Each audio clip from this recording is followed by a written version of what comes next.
We acknowledge the First Peoples and their traditional lands referred to as Treaty 6, 7, and 8 territories, and that the province of Alberta and all the people here are beneficiaries of these peace and friendship treaties.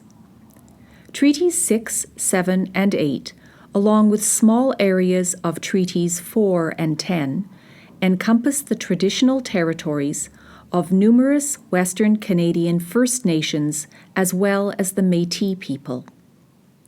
Norquest College is dedicated to ensuring that the spirit of these treaties is honored and respected. Heeding the calls to action of the Truth and Reconciliation Commission, with funding from Alberta Advanced Education, the Rural Roots program is herein responding to the calls for education for reconciliation. Article 62, 2. To post-secondary institutions to educate teachers on how to integrate Indigenous knowledge and teaching into classrooms. Article 63, 2. Sharing information and best practices on teaching curriculum related to residential schools and Aboriginal history. Article 63, 3. Building student capacity for intercultural understanding, empathy, and mutual respect. Article 63, 4. Identifying teacher training needs relating to the above.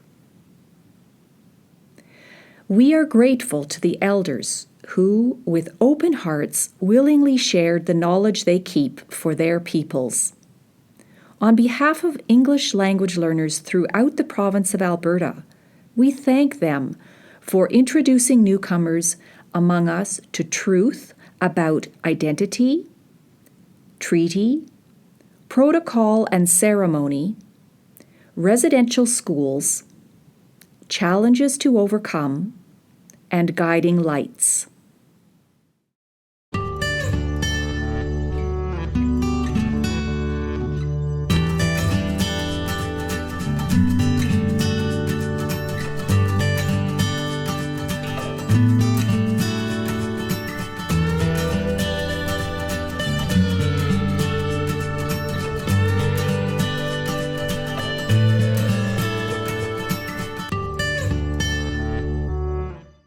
Get a Truth and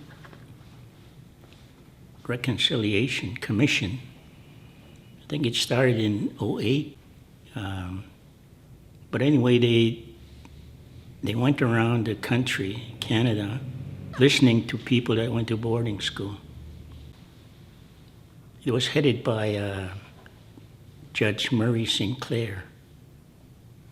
He's a very prominent Indigenous judge.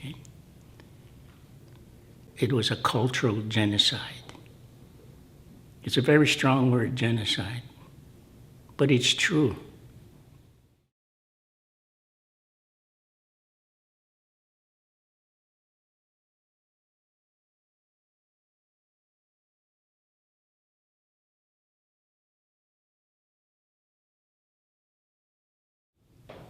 And that's the only time our voice, our true voice, was heard.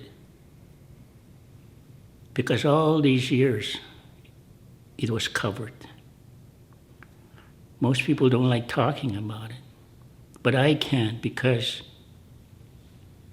it took me 5 years to deprogram myself. When I went to university, religious studies, that's part of my healing. 6 people have been on this continent 13,000 years. There's archaeological evidence that we've been there. We've been here long before Christianity. We had our method of appeasing God. We knew there was a creator. We knew that somebody is responsible for the air and the water and the mountains and the birds and the animal kingdom. For me personally, when I left After I went through the drugs and alcohol, I took down my culture off the shelf. I knew my language. I went to ceremonies. I went to my elders. So this year it'll be 36 years since I had any alcohol or drugs or anything.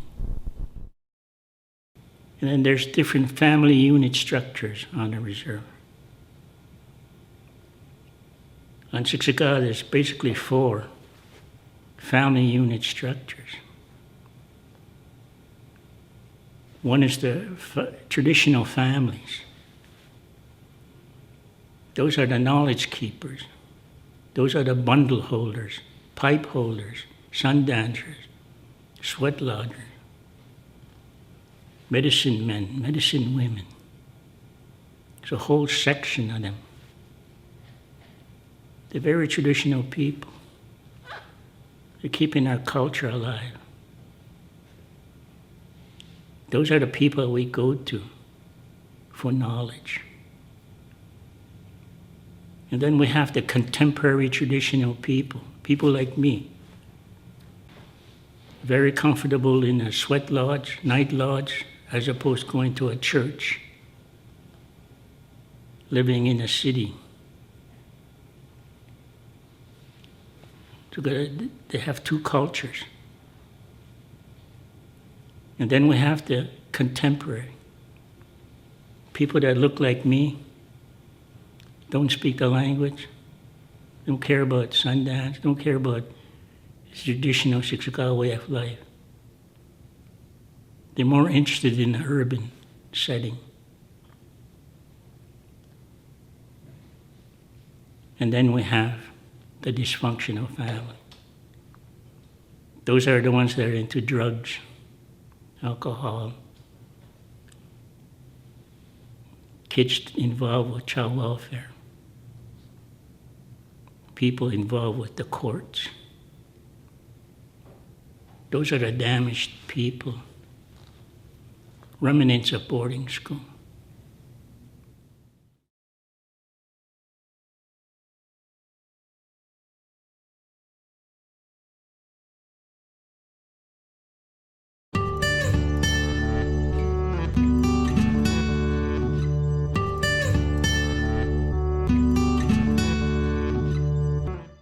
This is what this little book explains, the calls to action, right?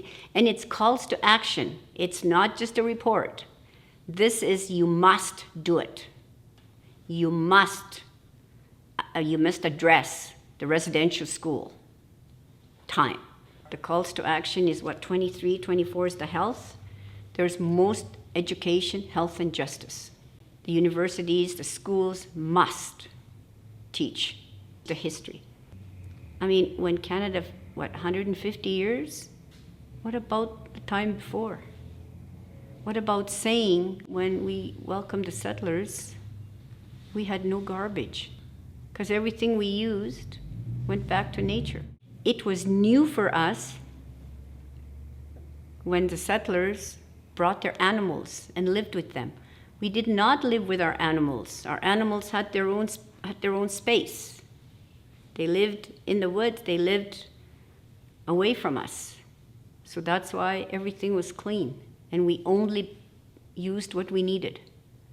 My father never hunted anything till after freeze up, because then we could keep the meat.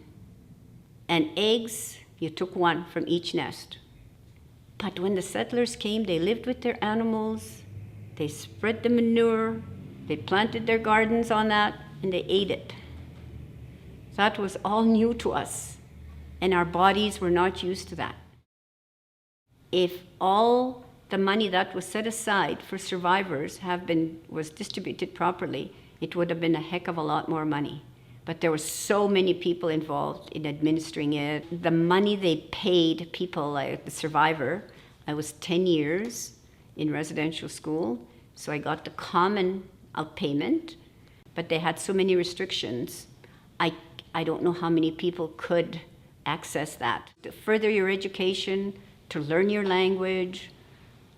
I'm 71 already, Do I want to go back to university? Not really.